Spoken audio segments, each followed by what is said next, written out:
Bonjour Manuel Bompard. Bonjour. Le chef de l'État parlait depuis plusieurs semaines d'un rendez-vous avec la nation au mois de janvier. Sa conférence de presse hier soir fut-elle à la hauteur selon vous? Que retenez-vous de cette prise de parole? Je crois que c'était d'abord un rendez-vous avec lui-même. On a compris que le président de la République s'aimait beaucoup, il aimait beaucoup s'entendre parler. Moi, ce que je me pose comme question ce matin, c'est qu'est-ce que les Français vont retenir de cette intervention? Ce que j'observe, c'est que en réalité, ça risque d'être encore plus de difficultés pour eux. Il a laissé entendre que finalement l'électricité allait augmenter de 10% au 1er février de cette année. C'est à peu près 200 € en moyenne de plus à payer pour les Françaises et les Français. Il a évoqué, il a ouvert la piste du doublement des franchises médicales, alors qu'on sait qu'un certain nombre de Français ont déjà des difficultés ou renoncent aux soins en raison de difficultés financières. Sur les franchises médicales, je vous arrête, le président de la République, Emmanuel Macron, a dit ce n'est pas un crime. Passer de 0,5 € de 50 centimes à 1 € sur une boîte de médicaments, ce n'est pas un crime. Et par ailleurs, par rapport à d'autres dépenses de la vie courante, c'est pas énormément. Et lui, il dit, ça va responsabiliser les assurés sociaux. J'ai bien compris quel était son raisonnement. Moi, je vous dis aujourd'hui que vous avez déjà une partie significative des Français qui renoncent à se soigner pour des raisons financières et que si doubler les franchises médicales, ça peut conduire à augmenter encore le nombre de personnes qui n'ont pas accès aux soins. Je ne veux pas dire que c'est un crime, mais ça peut conduire effectivement à de très lourdes difficultés. Et puis, on a compris aussi qu'il n'y aurait pas davantage de professeurs pour faire face notamment aux difficultés de l'éducation nationale, qu'il n'y aurait pas davantage de soignants pour faire face aux difficultés de l'hôpital, et comme ça a été dit à l'instant, que la planification écologique ou la transition climatique sont reléguées au second plan de ses priorités. Alors sur la santé, néanmoins, on a parlé de régulariser des médecins étrangers, on a parlé justement de remédier aux déserts médicaux, de repenser la formation des médecins. C'est pas des sujets qui ont été éludés. Vous avez raison, mais la seule proposition qui était d'ailleurs une proposition transpartisane qui avait été déposée à l'Assemblée nationale, signée par des responsables de différents partis, qui proposait de ne pas permettre l'installation de médecins dans des zones qui sont déjà suffisamment pourvues pour faire en sorte qu'ils puissent s'installer dans les déserts médicaux. Il l'a évacué d'un revers de la main. Et en réalité, ce que j'ai trouvé frappant hier, c'est que pour les Français qui travaillent, pour les plus pauvres, pour les plus faibles, entre guillemets, c'est beaucoup de contraintes, c'est beaucoup d'obligations. Et par contre, dès qu'il s'agit d'obtenir, par exemple, l'installation de médecins dans des déserts médicaux, quand il s'agit de demander aux entreprises d'augmenter les salaires, là, il refuse la contrainte et il est seulement sur l'incitation. J'ai l'impression qu'Emmanuel Macron, il est fort avec les faibles, mais il est très faible avec les forts. En matière de pouvoir d'achat, puisque vous parliez de cette France qui travaille et des moyens qu'on lui donne pour subsister, pour vivre, Emmanuel Macron confirme une baisse d'impôts.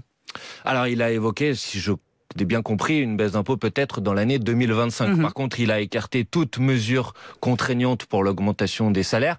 Il nous a ressorti maintenant ce qui est une vieille antienne, qui est la question des branches, vous savez, dans lesquelles il y a des minima salariaux qui sont au-dessous du SMIC. Je rappelle qu'il a déjà parlé de ça au mois de mars, qu'il a parlé de ça au moment des rencontres de Saint-Denis au mois d'août, et qu'aujourd'hui, vous avez quasiment une branche sur deux qui a des minima en dessous du SMIC. Donc, sur la question du pouvoir d'achat, des salaires, Emmanuel Macron, c'est toujours beaucoup de paroles, mais quand il faut agir, quand il faut faire en sorte que les salaires augmentent, quand il faut augmenter le SMIC, quand il faut faire en sorte, par exemple, qu'on indexe les salaires sur l'inflation, là, il est jamais au rendez-vous. Il y avait un grand absent hier, il y a eu beaucoup de mots, beaucoup de phrases du président de la République. Il y avait un mot qui n'a pas été prononcé, c'est le mot partage. Partage.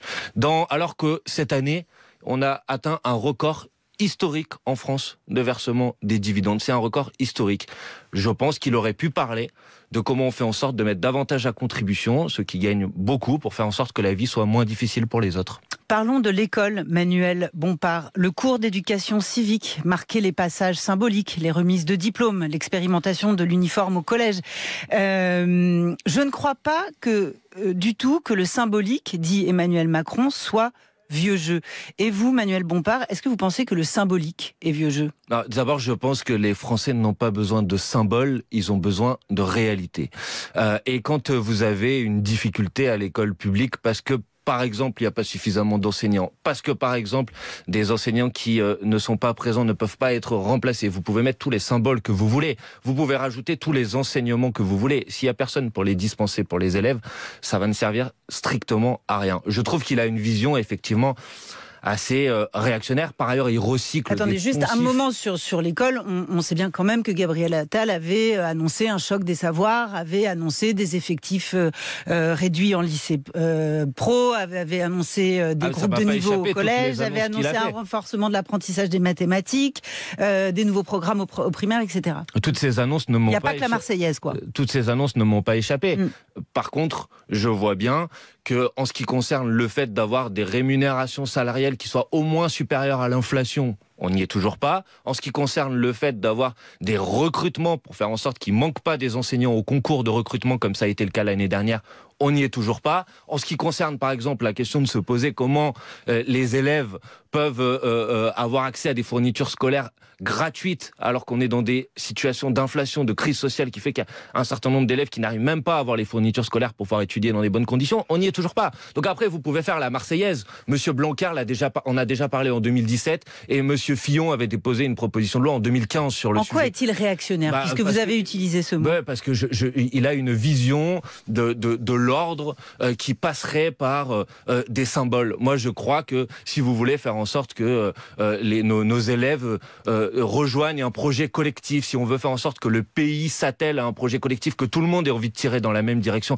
il faut donner des perspectives positives. Et le service national universel, par exemple, c'est un projet collectif pour les jeunes, c'est les inclure dans un projet collectif et républicain? Écoutez, pour l'instant, l'expérimentation de ce service national universel, de mon point de vue, est un fiasco.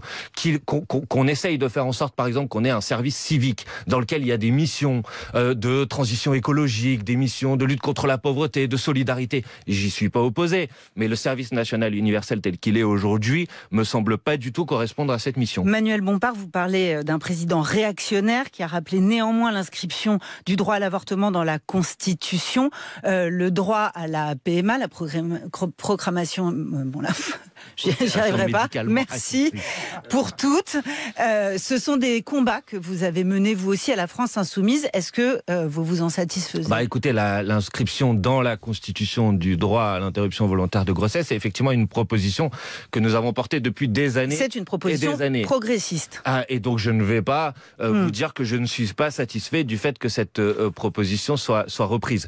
Mais je crois que c'est un peu l'arbre progressiste qui cache la forêt réactionnaire. On pouvait attendre notamment hier soir une annonce sur la fin de vie, puisque ça fait partie aussi. Ça fait aussi partie en tout cas des sujets sur lesquels nous nous battons depuis des années et des années. Nous avons proposé entre 2017 et 2022 une proposition de loi dans notre niche parlementaire à l'Assemblée nationale sur ce sujet, comme nous l'avons fait d'ailleurs sur la constitutionnalisation de l'IVG. Je me dis que finalement sur ces sujets on avait raison avant tout le monde.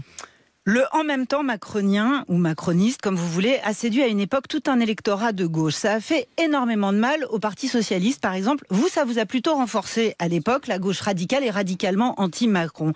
En droitisant aujourd'hui son gouvernement et son discours, est-ce qu'Emmanuel Macron n'est pas en train de faire tourner la roue à gauche? Est-ce qu'il n'est pas en train de pousser une gauche plutôt réformiste, libérale, modérée, à se reformer? Moi, je crois que ce que les gens ont besoin, c'est que vous ayez un courant politique à gauche qui propose une alternative. On voit bien la désagrégation du macronisme qu'on a sous les yeux. La question qui est posée, c'est est-ce que la solution face à ça, c'est le Rassemblement national ou est-ce qu'il y a autre chose? Est-ce qu'il y a autre chose? C'est ça ma question. Est-ce qu'il y a un Raphaël Glucksmann qui trouve un espace à gauche? Les sondages. J'ai compris que Raphaël Glucksmann est devenu la nouvelle coqueluche. Non, simplement ma question, c'est est-ce qu'il a un espace qui n'est ni Macron ni Mélenchon pour se développer? Mais pour faire quoi? La question qui nous est posée, c'est pour faire quoi? Est-ce que, comme Emmanuel Macron, il faut renoncer à la question du partage de la richesse, ou est-ce que, comme nous le proposons à la France Insoumise, il faut effectivement partager les richesses? Est-ce qu'il faut s'attaquer à l'urgence climatique ou pas? Il n'y a pas 10 solutions. Je pense que le programme que nous avons porté, tous ensemble d'ailleurs avec le Parti Socialiste au moment des élections législatives, qui est le programme de la NUPES, me paraît être le bon programme. Moi, je reste fidèle à ce programme. Merci Manuel Bompard. Merci à vous.